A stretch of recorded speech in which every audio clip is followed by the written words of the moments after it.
My name is Jane Scarf, and I'm coming to you from Ottawa, Ontario, Canada, on the eve of our annual Canadian celebration, Canada Day. And I want to talk to you today about martial law and communism, and then as a way of trying to show you the whole picture as I see it, I want to talk about Psyops and controlled opposition. So, martial law is a state, a state and society where our civil liberties are being suspended, and police and military are used to enforce that limitation on our liberties. For example, the COVID emergency measures in Ontario called for a stay-at-home order, which meant, if it was enacted, it would have meant police would have stopped you if you're walking up the street or if you're driving and demanded your ID, because even if you're not doing anything, which that isn't, our law doesn't allow that, and where you're going, and they will deem whether it's essential or not, and if it's not essential, they will charge you. But fortunately, our regional police, refused to enforce that. And I was very relieved because, things were threatening to get very, very serious. And the bylaw as written, if it was implemented in full, that would have been full-on martial law. And other elements of it being martial law are the closing of gatherings that the police were supposed to do. So if you had 7 people to dinner and the bylaw said 5 was the maximum, this bylaw, this COVID bylaw, would allow the police to smash into your home without a warrant, which is illegal in Canada, but a bylaw is just going to totally override all our rights and the criminal code and all of that, and remove everybody from your house and shut your house down. Or your business, same thing, or your church, or your protest. And thankfully, police did not do that. We had a few psyops, like Adamson Barbecue, where it appeared as though the police were going to be advancing into that martial law place, or whatever state, and because it appeared as though hundreds of police officers were dragging everybody out of his building and locking it down and so on. But when all the dust settled, it wasn't the police that were orchestrating that. They could have done it under the bylaw, but Toronto Police refused, obviously. And instead, Mayor Tory advertised, we even have the advertisement, and advertised and hired off-duty police officers to do private security. And then he put them all around the building and got them to do it up. And then Dr. Davila, the public health doctor, put a sign with her signature. I have a copy of it if anyone's interested in seeing it, claiming that she's going to occupy his property and invoke the Trespass to Property Act, which is completely illegal. It wasn't even sanctioned under these bizarre bylaws. There's absolutely no provision anywhere for the public health to go in and say, I am now the occupier. Adam's the occupier. And only the owner or the occupier have the authority to invoke the no trespass or the trespass to property. So that whole thing was a psychological drama to make people think, oh my God, I better not open my business or they're going to have horses here and police all over and arrest me and drag everybody out of my business. And but that was not the case. That wasn't occurring anywhere else. That was just a big dramatic psyop where the mainstream press was all over it, Rebel was all over it, everybody showing you, oh my God, look what's happened to Canada. It's communist Canada. Look what our police are doing. Oh my God. And no, that's not what our police were doing. That was what John Tory and company was doing. And, if you want to look around, do you know anybody that got dragged out of their house and their house shut down? Or their business or anything? The public health and the city were going around, giving fines and closures. And the worst thing was, and that's fightable, like it's not even legal, was to get these injunctions, like to put a closure order and then get injunctions so that they couldn't enter. And that's not legal, because what they were doing is telling the court there was a danger in the premise. And it wasn't. The whole pursuance of the closure had to do with the bylaws, and the bylaws deal with risk, not danger. Risk of danger is not danger.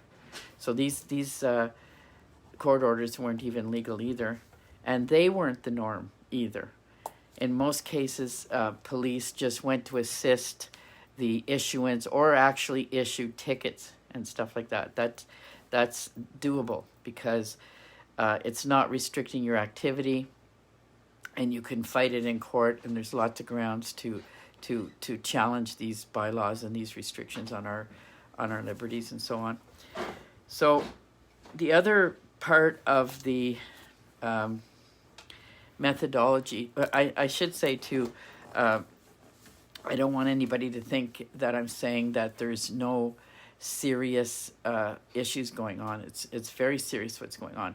We have a multitude of infiltrators in this country that are acting against the citizen and attempting to make attacks on our rights, because in order for the communists to actually capture us, they have to remove our rights. And they've made various attempts to do that in the introduction of the Charter, because the Charter does not protect our rights, because Section 1 lets the government override your rights in the immediate. And if you want to get your rights back, you have to go to court and convince the court that they didn't have a good enough reason to override them. What kind of rights are those? Like, the rights are supposed to be to protect you from the government. So why would we want a piece of legislation that gives the government the right to just poof, on all your rights, and then you have to go to court? And think about that. When you go to court, who's going to make that decision in court? That's a judge. That's a government employee. That's an individual who's appointed by the government, by the federal government, and they're paid for by the government. And they're the ones that are going to decide if the government had a good enough reason to override your rights? No. So that was the brainchild of Pierre Elliott Trudeau, who in many regards admitted and showed that he supported communism, and that he like he used to say all the time, he's establishing a strong central government. So what that means is he's removing our rights and moving all the power to be in the hands of the government. So that's communism. He didn't say it straight out, but there was many indications that he was, with his affiliations, like with China, with Cuba and all that stuff, and his policies and he started to work on changing the ideology of Canada too, through the schools and all of that kind of stuff, like working us inch by inch towards it. And this plan that they have, first of all, the infiltrators, and they're doing various things, kind of leading and manipulating the situation. And then you have the psyops to scare people, and then there's controlled opposition. Now, the way the psyop works is it makes you think they've already captured you, that it's done. You have no rights, And of course, if they can convince people of that, it's demoralizing, and people stop trying to assert their rights or fight back or whatever. They just give in. So that's how it works. That's a subversive way of capturing a country and taking over a country. So in order to do that, they need the psyops, and then they need their controlled opposition people go around pumping the fear and the anger about these psyops, and then they just program you. They over and over again. They say, "Oh, look what they did to Adamson Barbecue. Look what they did to Henry Hildebrand. Look what they did to Pastor Pulowski. Like, this is Chai Canada. This is communist. Canada is a communist country." And that tells you, when they say those things, what they're telling you is you have no rights. The communists are here, and they've taken over, and this country is now communism.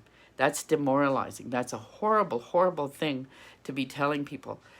And it's not true either. They have not captured us yet. See, the idea and the trick is to get people's minds ready to be whatever, overridden or captured. And then they have to manipulate things so that like there's a legal basis for what they're doing. And I think they had all of it lined up to be using the charter. So violate the rights, and then bring out the charter, and the court says, oh, these were justified reasons. COVID was a justified reason. So then that would mean that they can bring in martial law, and once they bring in martial law, then you're done, because the police and the military can be used against you to enforce these extraordinary emergency measures. But luckily, we do have recourse, and we have lots of recourse. And that is primarily in the Canadian Bill of Rights, which prohibits police and bylaw and mayors and justice of the peace and judges to override our rights in any situation, period. End of conversation, emergency or not. And federally, in the Emergency Act, it says that even in emergency planning, they have to respect the Charter of Rights, the Canadian Bill of Rights, and the International Covenant on Political and Social Rights, and they cannot abridge those rights even in the case of a national emergency. So our laws are structured to disallow martial law, and there's no other provision anywhere to bring in martial law. And martial law through a bylaw? I don't think so. Because we have, well, they would have got away with it if we just had the charter, and they did have everybody. I on the outset of this, I wasn't too familiar with the provisions of the Canadian Bill of Rights. I knew it still existed, and I knew it had property rights whereby whereas the charter did not, but I didn't know much else about it. And I was hoping for charter resolution, and I had used the charter in the past successfully, and I thought it had teeth, and I thought it was, but shortly I understood that, and you hear the police say that, where in Dundas Square, for example, where they were arresting people for protesting, people were saying, I have charter rights, I have a right to protest, and the police would say, Section 1, reasonable limits.